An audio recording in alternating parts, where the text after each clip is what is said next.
Welcome to the Main Street Moments podcast. I'm Brian. And this is Kathy. All right, now on this program, we're going to talk about two different sets of vloggers. One is a husband-wife team. The other is sometimes a husband-wife team, but most of the time a solo vlogger for the most difficult theme park in Florida to vlog at, which is Universal Studios Orlando. We'll talk about that in a bit.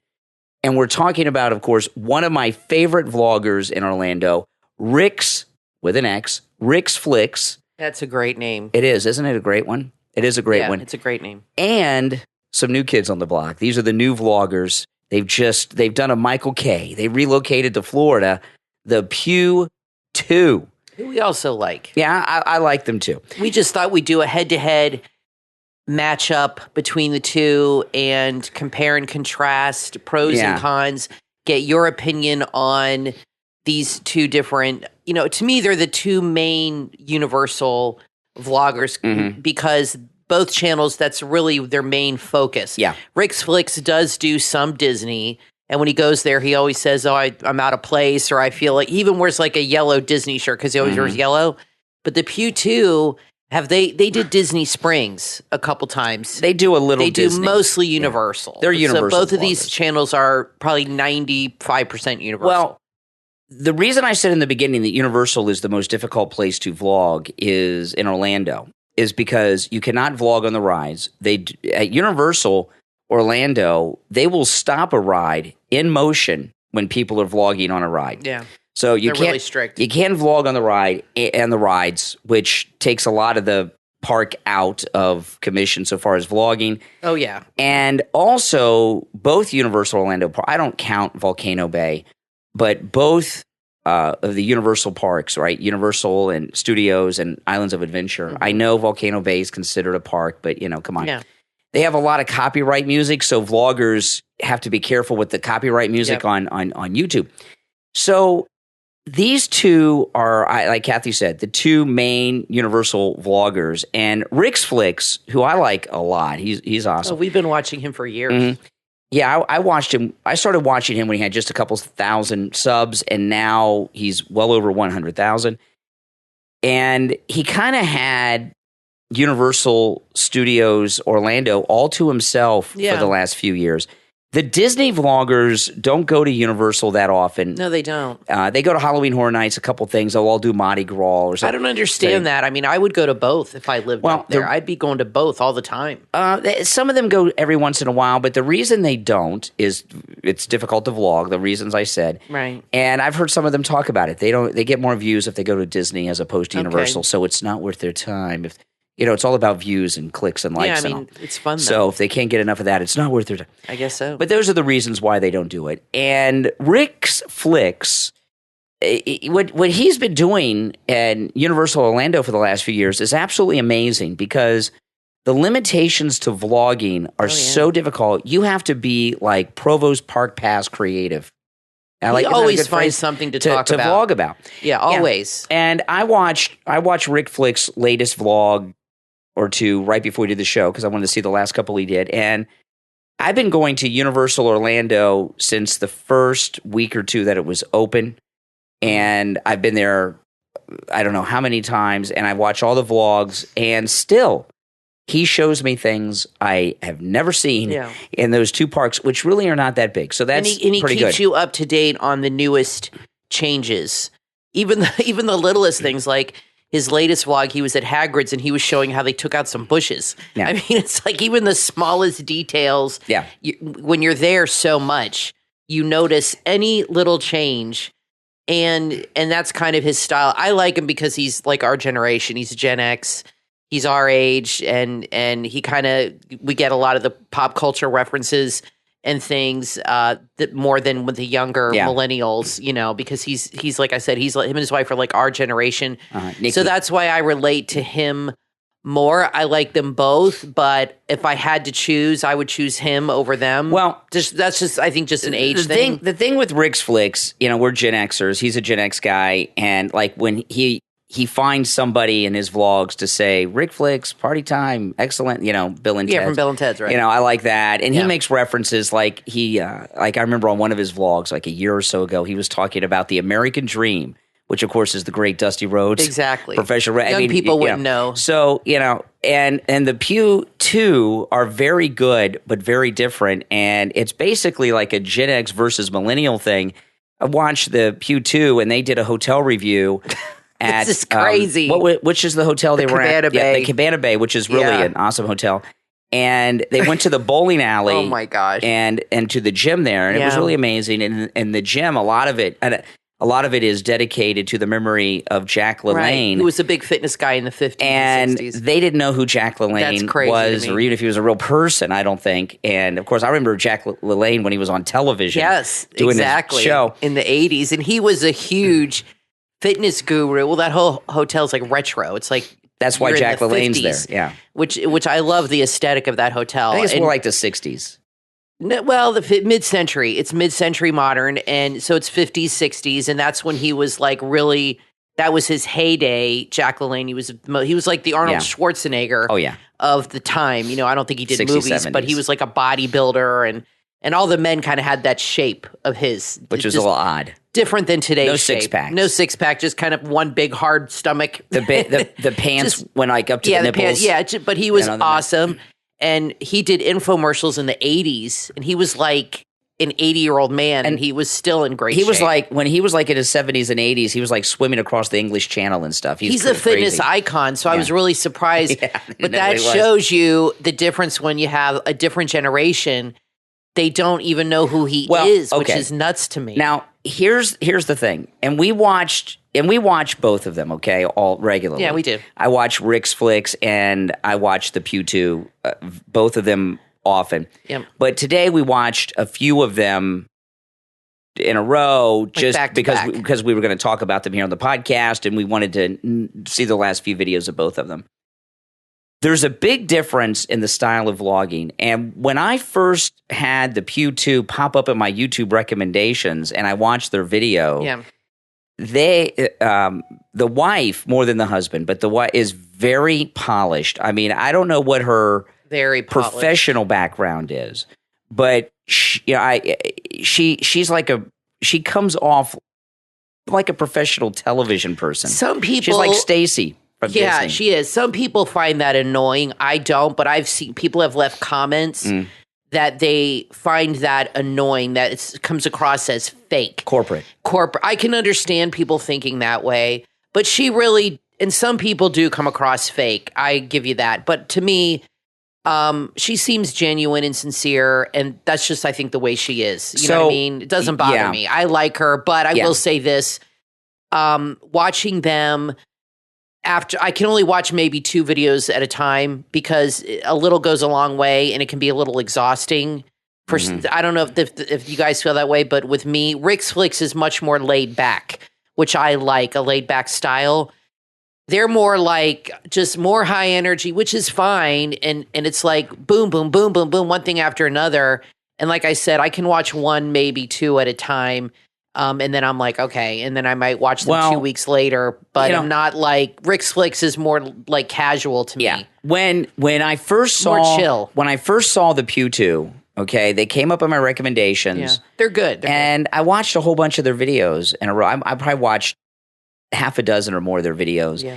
And they're very good. They're very polished. I don't know how much time they put into scripting, if they do. Oh, I think a lot. They're highly produced. But they look very highly produced. And which is good. I'm not saying that's in a negative way, but I learn a lot watching them too. Yeah. But the big there's some big differences between Rix Flix and the Pugh 2, and here's what they are. Mm-hmm. The Pugh 2 are very highly produced. It looks like very well planned, scripted and blocked. Researched. And everything. Oh, yeah. And their shots are all, they're like the WD couple 3 years ago. They're just like Taylor and Josh used to be. Not today. No. When they first started WDW couple. They've gotten a little lazy. And like they did one video. I did not even know this existed. They did one video. We may have talked about this on the Vlogger Awards. I know we talked about this on one of the podcasts when we mentioned them, and it might have been the Vlogger Awards. They talked about that cup that you can pay for at Universal and refill it all the time. Yeah. I They talk about the cups a lot. I've never even known that about the cup. And I knew they had them at the hotels. I didn't know they had that cup at the park. And like I said, I've been going there since the first week or two the park opened. So I do learn a lot and about how things work there. And they from did them. that speakeasy. That was real. I've never seen Rix Flix do that. He should have with his wife. I mean, that was pretty. Maybe he has, and I haven't seen it, but that was pretty cool. Their speakeasy video was amazing. Yeah, And I didn't know they had that there. they did this speakeasy event at Universal Orlando. It looked like a media event. It didn't look like something that was just open to the public. I saw Super Enthused in the background of the Pugh 2's vlog there, and they got decked out in zoot suits from the Prohibition era It was for pretty him. cool. She was wearing a dress from that time, and she looked like a flapper. You guys know what flappers are? So that's not a negative thing, by the way. If you don't know who Jack LaLanne is, you might not know what a flapper is. Might not. But if you go look that up, and they got in full cosplay mode and Yeah. went to this speakeasy, and they got involved in interactions with the cast members. It was amazing, and it's very Stacy Walt Disney World, highly produced. It looks like something Universal put together. It's like it looks like something you'd see on a travel channel. And like I said, it's kind of like how Josh and Taylor used to be A long time ago. with the B-roll and the music. But right now, the Pugh 2, I get the feeling that they're spending hours editing and researching and taking notes. They have shots set up. Yeah. Of them doing certain things. And they're trying to do a lot of TikTok trendy things, and stuff like that, which is different. It's more of a young people thing. And Rix Flix is just a guy and a camera hanging out, and it's very relaxing. And in fact, he does. That's more my. He does a lot, mostly vlogging, but he does do live streams from Universal Orlando, and it's not like the Jerry Lewis telethon like Resort TV 1, okay, with all the super chat thank yous for hours and hours, Oh my and gosh. I know. I mean, it's We loved Resort TV 1. I like Resort TV 1 too. I just watched them last night. But with the super chat thank yous, it's like Jerry's telethon, but Jerry's kids are them. Resort TV 1. They're the one, and. My goodness! And Rick, when Rix Flix does a live stream, it's much more relaxing. He's just a laid back dude. I will say this though, and you pointed it out. His videos should be in 4K. He's doing them in 1080. The picture quality is not as good. So I don't know what kind of if he has an iPhone, he can do it in 4K. The Pugh 2, their video quality is excellent. It's very clear, colorful. Yeah. Very bright, and everything is focused properly, and they seem to get along really well and work well. I'm sure they argue like all married people, especially when you work together, but on camera they get along well, which is good. I don't like to see the bickering like we talked about with Molly and Alan. I don't like that bickering. Well, they stopped that. Molly and Alan have stopped that. A little. They do it once in a while. I just find it annoying. I don't need to see your marital problems on camera, but the Pugh 2, it's not professional to me, but the Pugh 2 is very professional in their content and what they put out. And like I said, highly produced. So, I'm curious what you guys think of the two of them and the differences and who you prefer. Well, okay. So when I was going to say this a few minutes ago, and then we got sidetracked. But when I first saw the Pugh 2 and my YouTube recommendations, like I said, I watched like 5-6 videos of theirs. Yeah. They're very good. It's when I learned about the cup thing for the first time. And my first thought was, Rix Flix must hate these people. And, because here he had his monopoly. He was on his way to becoming, he was like the Tim Tracker of Universal Orlando. He was like the first Universal Orlando vlogger that I think made it big, that just pretty much exclusively did Universal Orlando. Right. I know he goes. He's like the guy. He goes to Disney here or there, but when he's the Universal guy. When Rix Flix goes to Disney, it seems very out of place. He even says that, and I don't think he likes it there. As much as I like Rix Flix, when he goes to Disney and I watch his vlogs and he's there with his wife, they went to Tron recently and they go to some of the festivals. It just seems weird. He only goes when there's like a big event. I don't think he just goes to go. He shouldn't like go. If there's a big event, he shouldn't go, especially with Epic Universe. And so, but here's the thing, okay? I don't know what the Pugh 2 do for a living, okay? I don't know. I know they recently did this Michael K move to Florida, and they're kind of they're now that they've moved to Florida. They were vlogging before they moved to Florida, right? And now I've noticed a little bit of a difference in their vlogs. That's why I make the Michael K reference. When Michael K came to Florida and moved to Florida, became a Florida resident, he like overdosed on Disney to the point where he almost needed like rehab, like a 28-day rehab from Disney. Like a detox. Like a detox. And the Pugh 2 are going a little overload on that right now, so they're on a high. But this is the thing. Most of the vloggers that we talk about, okay, like we do it just for fun. I enjoy vlogging. I go there and vlog and everything. It's like a hobby. But like Rix Flix, this is like what he does, like Prince Charming Deb. A lot of this is what they do. It's their livelihood. And Rix Flix has about 3 times as many subs as they have. He has over 100,000. Yeah. They're in the mid to high 30s now. They're growing fast, though. They are growing fast.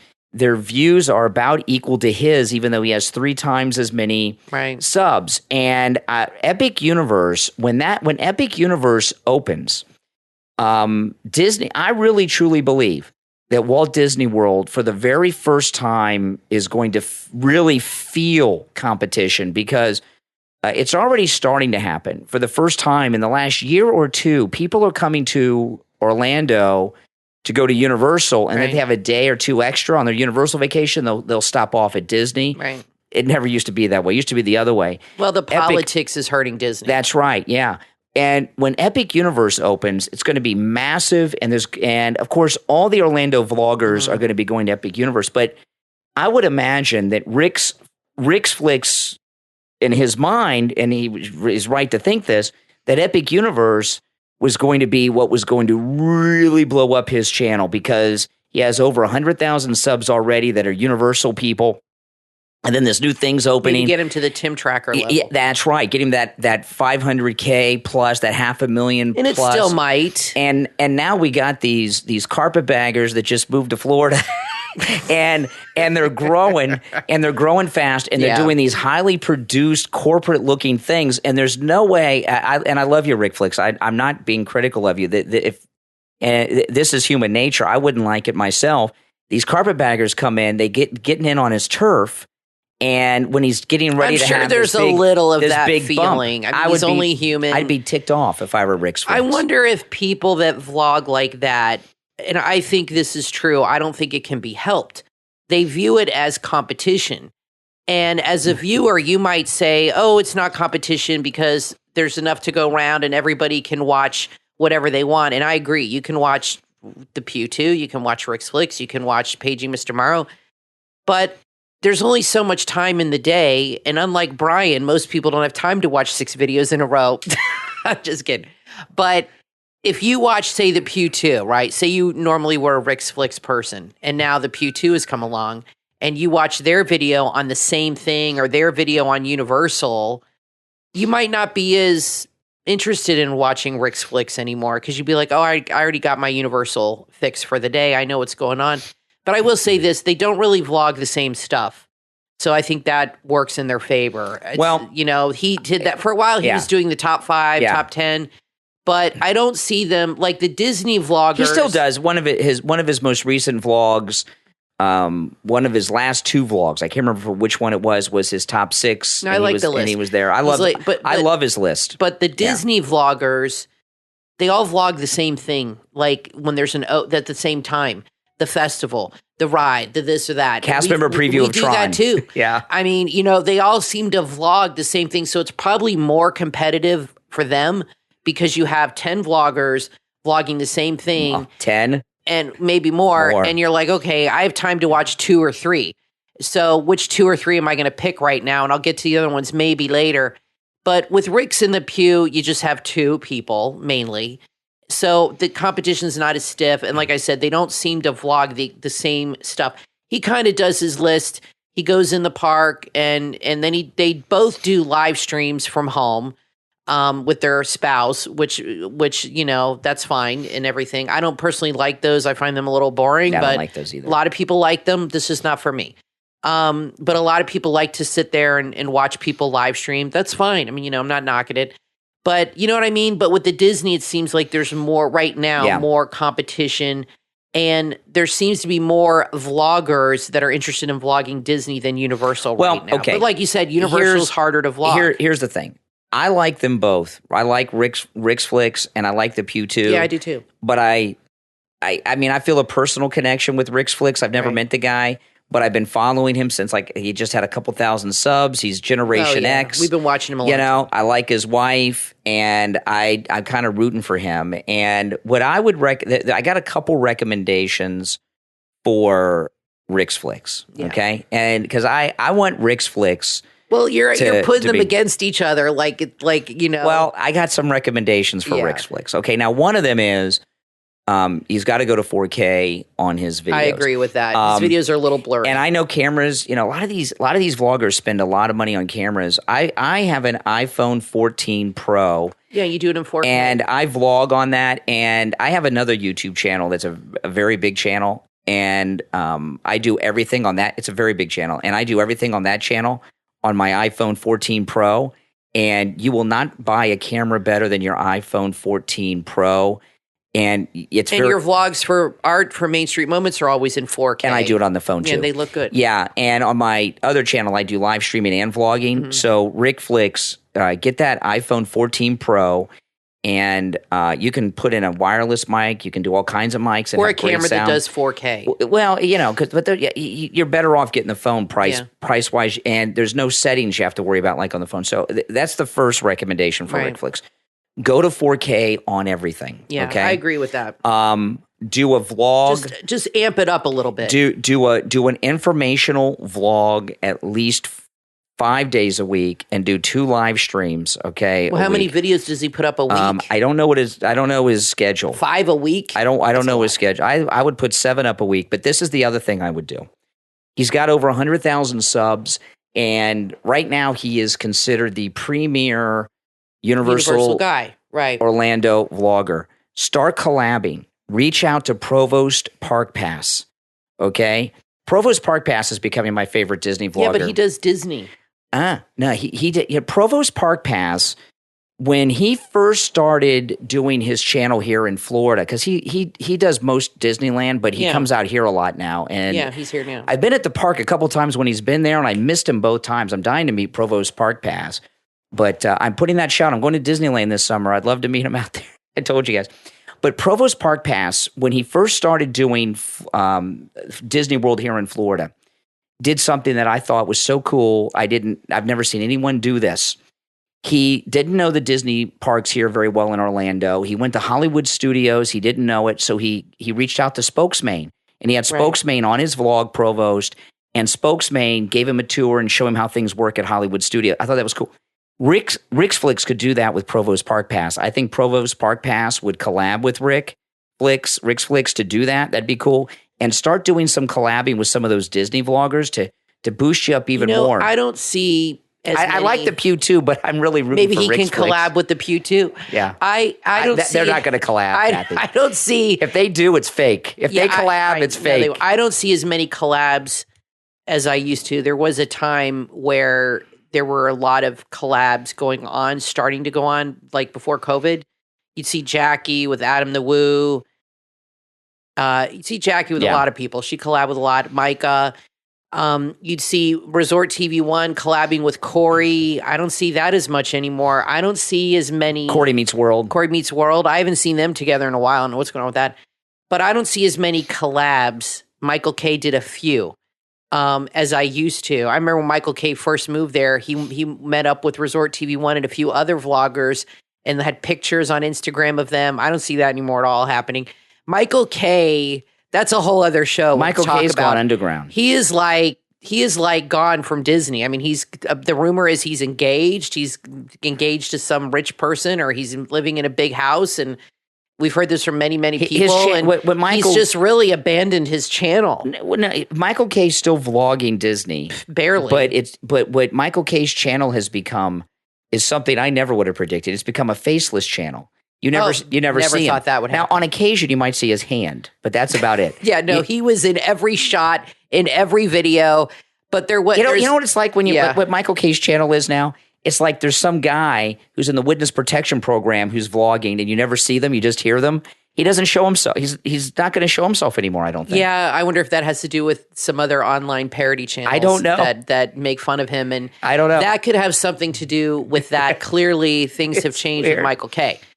But I like Rix Flix. I like the Pugh too. They're totally different styles of vlogging. But I think you're right. They're quickly on his heels. And he seems like a very cool guy, very laid back. But he's got to be a tad worried I would not that like it. they are going to surpass him at some point. And I don't care what anybody says. Some vloggers, I think most vloggers get concerned about those kinds of things. And they're like, it can either make you up your game, which, competition can be good. It can just make you totally pissed off. I don't think he's that kind of guy. I think he's a cool guy. I wouldn't like it, Kathy. Especially if I'm doing it for a living, I'd be ticked off. The thing is, like I said, there's so many Disney vloggers, but there's not as many Universal 'Cause it's so hard to that vlog. are just Universal. And he's really the guy. But when Epic, and now they're becoming big. But Kathy, when Epic Universe opens up, the Universal vlogging is going to explode. You think so? You think there'll be more people going to Universal? The Disney, look, when there's a new cookie at the Starlight Cafe in Tomorrowland, there's 80 vloggers, Disney vloggers over there trying to sample the new cookie, okay? Now, we've seen a lot. They're going to descend on Epic Universe like nobody's business. And we've seen a lot of vlogs from California at the Nintendo, and they seem to allow vlogging there at the Nintendo world. I've seen the Ordinary Adventures. Yes. They've done a lot of Nintendo, and they're very good, and our daughter hasn't gotten there yet. So she refuses to watch any videos about it because she loves Nintendo. Our daughter lives in Los Angeles. She just moved there. So she has Universal pass. Universal Hollywood for the yearly pass. So I think she's going next weekend finally for her birthday. But I've seen a lot of vlogs on Nintendo Land, and they seem to be cool vlogging that, but not the ride, but around it and everything. It's very cool. It's small, but it's very cool. Everybody loves Mario, and the Mario is such a great franchise to have because Mario spans across 3 generations. You've got Mario started in the 80s. Well, we had Donkey Kong. We had Mario and Donkey Kong. Yeah. Super Mario was around from the 80s and Nintendo and all that. So they've been around for 40 years. And so it's good. Gen X, millennials, and Gen Z love Mario. Harry Potter, not so much. Harry Potter's more the millennial generation. Is that dying off, by the way? You know what I mean? Like our daughter loves Harry Potter. Well, you know, but she's like right on the cusp of, of those two. The thing with Universal, when they do theming on one of their properties, they do it so well and so perfect as opposed to Disney. I remember when we first heard about Galaxy's Edge, before it was built, and Galaxy's Edge was really a response to all the Harry Potter stuff going on at Universal Orlando. And when it opened up, it's not the same place. It's this place we never heard of with characters we never heard of. They dropped the ball. And then you go to Universal and you're in Hogsmeade. You got everything going on. Diagon Alley and all the stores are in. It's amazing. So Epic Universe, all the vloggers are going to descend on there. Yeah. But what you really have in this matchup between Rix Flix and the Pugh 2, it's Gen X versus Millennial. And different style for sure. And I agree with what you said, Kathy, in the beginning. I like them both a lot, and I do like the Pugh 2, and they got a very interesting backstory. They did a video recently on their backstory, which was interesting and everything else. But I do find the videos so this is the thing. This was the thing with the WDW couple, and Kathy was, being a little. The reason we don't do so many reaction shots and everything, and I had the same experience with the WDW couple. The constant cuts and B-roll is exhausting. It elevates the intensity level of watching it. It's not relaxing. So we watched not always true. We watched 2 or 3 Pugh 2s a little earlier because we're going to do the podcast. And it was exhausting to watch. I was tired after the second or third one. What I noticed, and I know they've modeled... Because it's so intense. Yeah, sometimes. They've modeled themselves after Josh and Taylor because... WDW couple. Because he likes to film her walking from behind. Yes. That's a big, Josh and Taylor shot. That's a big move. If there was ever... Josh always would have Taylor walking and him behind her filming her in slow motion walking. I mean, it was like every video... 4 or 5 times, I'm like, okay, but it got annoying after a while. And I noticed the Pugh 2 is doing that too. He's filming her from behind, walking slow-mo. I like all that. It's like, it's cool, but I'm the kind of person I'm like, just get to the point. You know what I mean? Like, I just get to the interesting part. Yeah. And I like B-roll maybe in the beginning or at the end, but not so much in the middle. It's just, I don't have 30 minutes to watch this here. I get impatient, I guess. I like a vlog to be no more than 15 minutes, closer to 9. Get to the point. Or 15, 10. 20 minutes. And I like when I watch a vlog to be relaxing. Do you find the B-roll it's intense. It's like unnecessary sometimes. It's a little much. People get carried away with it. I mean, you like to see it, but Rix Flix is not into that. He just gets to the heart of the matter, the meat and potatoes. But again, maybe it's because the Pugh 2 is new, and eventually they'll get tired of doing that and be like, all right, you know what? I'm not going to spend 3 hours doing this. Let's, boom, get it up quick.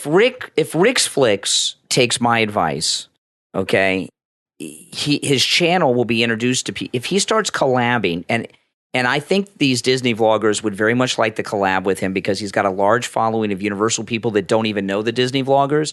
And they've got a lot of. And has he ever collabed? I've never seen him collab. I don't see any as much collabs as, like I said, as we did a few years ago. Sometimes what happened with the collabing with the Orlando vloggers, there's a couple of problems. Okay, what happened when Adam the Woo moved back here to Florida, and he would do some collabs. They'd have a gang of like 15 or 20, and it was just like a mob, and it was weird. Yeah. And I got a sense that Adam the Woo was getting annoyed at Michael K. For sure. I got that feeling, and there were a couple of vlogs. Which probably isn't hard to do. Yeah, there were a couple of vlogs where I could tell Adam the Woo was like, he didn't like. But he is collabing with Tim Tracker again and Justin. Well, they're old friends. Those are the 3 original. They're old friends. And I like when they collab together. If you ever are at a park and you see a group of vloggers collab, I'm not talking about 2 vloggers collabing. I'm talking about when you got like 5 or more. Like a gaggle of them. It's so bizarre. I was in... with all their cameras. I was at Epcot, and I was in one of the shops at Epcot, and the vloggers came in. And this was a while back, and it was a lot of them, and they were big vloggers there, Danny702 and a bunch of them. And it's just like they came in and they just descended in 5, 6 different directions and just were filming everything. It was so bizarre. Yeah. There's a lot of vloggers. So the vlogging, should really be 2 people together. That's more than 2 is too much. Well, I'm not like that. I don't really like the collabing as much as you do. I know you like it when it's like 2 channels coming together. I'm not that into it. It's okay once in a while, but I find it a little confusing. Maybe that's just me. Yeah. I kind of like when they do their own thing. But like I said, I don't notice as many collabs as there used to be. It seemed to be a thing. The good thing about it is you seem to have like a group of vloggers that kind of start at the same time, and they kind of are coming up together, and they help each other in that regard by giving each other exposure on their other channels. So that's what's good about it. And there's a whole new crop. We're kind of, I don't know where we fall because we started we don't fall anywhere, Gavin. 4 years ago, but we don't vlog as much as other people. So our channel's not growing as quickly because we don't live there. We might put up a vlog once a month or whatever. We used to put up a lot more. But I don't know where we fit in, but there's a whole new crop of vloggers now that have like less than 5,000 that are coming up, and I see new ones all the time. Oh yeah, and they're all good where I watch them. But that is a good way to grow your channel. But I personally am not that into the collabing like you. I don't know. I like it when they do their own thing. I am open to collabing. If there's some vloggers out there that want to do a collab with me, I am open to it. Kathy isn't sure people will want to collab with me because we're so critical of some of the vloggers. I don't think anybody would. But Kathy tells me this all the time. No one will collab with you, Brian. That's right. No one wants to collab with you. But if you would like to collab with me, reach out to us, and I'm open to the idea. Yeah. Look, a lot of people. There's some people I'd like to collab with, but I don't really like to respond to negative comments. I read them. I don't delete them, but I don't really get into responding to them or answering them. You're entitled to your opinion, but I really don't care if you have anything negative to say. It doesn't bother me. But it's interesting to read people's perspectives on us And some people get very upset because they think we're just so critical. Look, don't be so high and mighty. Like, you're not judgmental. Like, you don't criticize people in your life. Give me a break. This is a podcast. It would be boring if we didn't get a little critical and give our honest opinion. Now, there's other people that really appreciate our honest opinion on things and keeping it real. And they're like, I feel the same way. That's great. But, your negative comments are fine. They don't bother us. We don't delete them. I know people have accused Michael K. and other people of deleting any negative comment. Oh, no. I don't do that, but I won't respond to it either. I'll read it and I'll be like, oh, that's interesting. But I'm not going to get in a bickering match with people and defend myself on my YouTube stream, in the comments. That's not going to happen. There's a couple things I want to mention before we go that I will forget, okay? Yeah. And one is there's a new trend now with the Disney vloggers in Orlando, and that's to go to Disneyland. They're all going to Disneyland. And you're going too soon. I'm going to Disneyland because our daughter moved to Los Angeles. Following that trend. So I'm going there to visit our daughter, and she's going to pick me up at the airport and drive me right to Anaheim. Yeah. But otherwise I wouldn't go. But if our daughter didn't live there, you wouldn't. Yeah, but I'm really I've never been to Disneyland, so I'm looking forward to that. I know, I'm jealous. But this trend of the Orlando vloggers started because of the Super Nintendo world. But even after all that, like Paige Mr. Morrow just went out there this week again. I don't know why they're all going. Are they just following the trend and going to Disneyland now, or are they just out of things to vlog? Let me tell you, both. If Rix Flix can vlog for years at Universal Studios and Islands of Adventure and not run out of anything to vlog and have something new every time, these guys can. Has he ever been to Universal Hollywood, Rix Flix? I don't know. It'd be nice if he went. He did, Rix Flix. He did one really cool thing. This was years ago when he had like maybe 15,000 subs. He's over 100,000 now. Remember he took the helicopter tour over the parks. I've never seen anybody do that. That was amazing. And he's very creative. So let us know. There's one other thing I want to mention too. But let us know in the comments. The Pugh 2 versus Rix Flix. I like them both. If you had to pick one. If I only had to pick one, my loyalty lies with Rix Flix, but I like them both. And what other matchups would you like to see in the future us talk about? What other two vloggers could you see going head to head where we discuss them and compare and contrast? Like, you know what I mean? Give us ideas on that too. Yeah, and I hope that Rix Flix takes the advice we get. Go 4K and collab and try to collab with Provost Park Pass first. He's really amazing. Provost Park Pass just did he does this series he calls Secrets Revealed, where he tells you the whole story behind an attraction. He just did one on the Carousel of Progress, and I was shocked that he had never been on that before. No. And that's an original. The Carousel of Progress is amazing because it is the only ride, the only attraction at Walt Disney World Orlando that Walt Disney himself was involved in every aspect of it. Okay, so and that used to be at Disneyland. I like that attraction. He had never been on it before, and that was a good one. But I'd love to see Provost Park Pass collabing with Rix Flix. I think that'd be a good collab. I've never seen Provost at Universal though. So I'd have to. I'm sure he's had to take. No, come on, he's had to take his son to. But they're similar in age. Harry Potter. They have a similar style, and Rix Flix does like to give secrets and kind of. He's done Universal. Things. He's had to do Universal. I don't know. I've never seen, but that might be a good. He has a little boy. He's not going to deny his little boy Harry Potter. I'm sure he's done Universal. Both of them. I'm sure. Now the other thing is, I'm not going to say the name of this person until it happens, but I'm going to throw this out. There is one of the Disney vloggers. Is gaining. You could take guesses. That you can guess who I'm talking about in the comments. I'm sure a lot of them will figure it out. When it happens, we'll talk about it. Okay. Yeah. But one of the Disney vloggers in Orlando is on pace, well known, to surpass the Tim Tracker in subscribers. And at the rate that they're increasing, they may be the first Disney Orlando vlogger to hit 1 million subscribers. I think they will. No Disney vlogger by has the hit end that of the summer.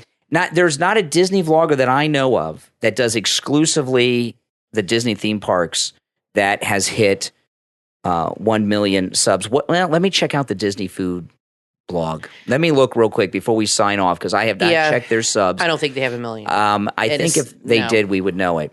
Let's see. Disney food. Let's see here. The DFB guide. They are at 892,000. And what are the trackers at? Oh, so they're very close. The DFB guide is at 892,000 subs. Trackers are at 895. And the Tim tracker is at 895,000. So, yeah, so they're like the same, right? But you're not talking about the Disney food blog. No. This person is growing very fast. This person's going to surpass both of them at the current rate that they're at and be the first Disney vlogger in the Orlando Disney parks to hit and break 1 million subs. And when they hit 1 million, we're going to do a show about it. We'll talk about it, but let us know in the comments, who do you think we're talking about? I want to bring up one more thing, too. Bob Iger recently said that I love this. He felt the prices were increased too much, too quickly, blah, blah, blah. But meanwhile, I don't see him changing the prices anytime soon. Lowering them? Lowering them, yeah. He said they went up too quickly. They shouldn't have gone up at all, and he agreed with that, but let's see if he pulls them back a little bit. I think there's no doubt the parks are way too expensive. And when we were kids, I remember my parents telling me this, because Disney, even back then, Disney was not a lot of money, but it was more than any other park. And my dad and my mom would always say, well, it's more money because you get a better crop of people. They're everybody used to say it's like, I don't want to sound like a snob, but this is what the thinking was. It's just a more elevated style of people. Well, let me instead of like Kathy's Six Flags or something. Kathy's being nice. Yeah, I'm trying to be nice here. Back in the 70s and 80s. Yeah. Okay, this was in the 70s and 80s, and Rix Flix, even the 90s. Rix Flix probably remembers this, right? Sure. He's Gen X. But in the 70s and 80s, the prices were always high. You adjusted for inflation. Always higher. And people would say, this is what people would say. This is so true. This is in the 70s and 80s. Yeah, there was no Universal here yet. This does not apply to today, because what I'm going to say might upset some people, okay? This is what this is pre-politically correct. This is what, and Kathy and I, we didn't know each other back then, okay? We're not married in the 70s and 80s. We're not that old. So what people used to say is, the prices to get in the Disney World are a lot of money. And this is when we only had Magic Kingdom and then Epcot in 82. To get into Disney World cost a lot of money, but it keeps the riffraff out. Yeah, that's what they would say. The trashy people go to Busch Gardens. That's right. And that's what they used to say. That's what they would tell us. Used to say. Because Busch Gardens has been around. Everybody used to say the that. 70s or 60s or whatever. Now, that's not a knock on Busch Gardens. And Busch Gardens today is not what it was back then. No. Definitely not. Because I went there. They used to definitely change. Back in actually that park back in those days. I went to that park in its earliest days. Me too. And they used to they don't call it this anymore because it would be very politically incorrect. But they used to call, and they had television commercials that ran nationally. And I lived in Ohio then. We live in South Florida now, but when I was a kid at this time, I lived in Ohio, and we had commercials on television. They called Busch Gardens Tampa the Dark Continent. Yeah, remember that? They called it the Dark Continent. That's what they called it. They would never do that today. Because they wouldn't, because you have a lot of Racist. African animals there. Yes. Giraffes and lions and things like that. But it was called the Dark Continent. That's true. That Busch Gardens. The commercials. That was their marketing They name. would say, visit Busch Gardens, the Dark Continent awaits, and things like that. They would never say. do that now. It was always Busch Gardens. Yeah. But they and would then all. you had the That was the Busch beer. subtitle. The whole thing was around the Busch beer plant. And I remember going there as a kid and touring that, and it smelled god awful. They give you free beer. And well, I didn't get free beer as a kid, but my mom and dad did. And then they had a few rides, but the main reason you went was to look at the animals and stuff. I don't think they had the roller coasters like they do now. And now they open that big swing, which I watched him track. That guy is fearless. I could never go on that swing. Oh my gosh. Our daughter would love it. Our daughter loves roller coasters. Yeah. But anyway, you're right. So the thinking was always Disney was more money because it was a higher class of people. Those are not my words. That's just was the thinking. And it's a more elevated park, and it's just better. It was cleaner, nicer. Yeah. And it was, back in the day, it was a lot cleaner and nicer. Yeah. Shiny, and everything looked pristine and perfect, which you don't see as much anymore. But now we're realizing that having higher prices in parks doesn't necessarily keep out the riffraff, to use that old phrase. I mean, look at these people fighting in the park. You see people wearing skimpy clothes to get free clothes. There were this OnlyFans girl took a picture in front of Spaceship Earth completely topless. And there was another. There was another gosh, one. There was that's another one crazy. on the Skyliner who was flashing everybody up on the Skyliner. Yeah, so it's not keeping a higher class of people. That's for sure. There's a story out there that a couple had sex on Pirates of the Caribbean. That's right. At Magic Kingdom here in Orlando. So the high prices. That's what they used to tell us to justify the high prices. That no longer applies. Yeah. Maybe people have just gotten more debauched over time. Maybe that's probably part of it too, because you would never have heard of something like that happening back in the day. At least I don't think people are trying to blow up their TikTok That's and exactly their right. OnlyFans. The social media. You know, we were talking, then I just say this, then we'll say goodbye. But we were talking a couple weeks ago about the TikToks, you know, doing crazy things for the TikToks. And check out, that's a good show. People are doing really stupid stuff. But now we got the OnlyFans girls going to Disney, and that's a weird mix. Now I know the dads don't mind. No. But these OnlyFans girls That's going to Disney, you know, flashing everybody. We're in a whole new area. I never thought OnlyFans would become part of the theme park vlogosphere. Well, that's just a weird place to go to get naked. I mean, you know, Disney World that's full of kids. Things have definitely the times have changed. You get arrested for that. They should, because of you should get banned from the park completely. Yeah. I want to give an update on that family that cheated with the height. They apologize. I don't think they've been banned from the parks, from what I've read. The ones who put lifts in their kids' shoes that we talked about they deleted on the our video. TikTok. They deleted that video. They apologized.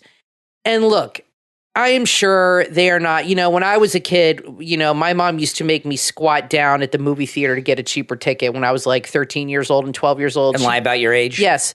I am sure that she was a single mother, you know, on a budget. I am sure they're not the first parents to have their kids stand on their tiptoes or put lifts in the shoes to get them on a ride. But it's a stupid thing to do, and to encourage it is really dumb and dangerous. Yeah. I personally, I don't know if Disney contacted them or what happened, but from what I've seen, nothing has occurred from that. Maybe Disney just wants people to forget about it.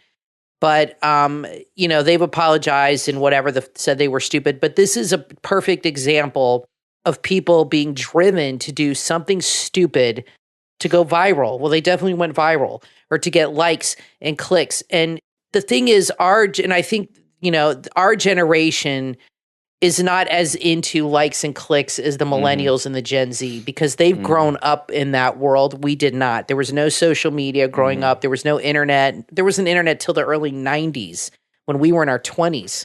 And there was no social media until the 2000s, till we were well grown up and had a daughter of our own. But these younger people grow up with this, with Instagram accounts and TikToks and all this stuff.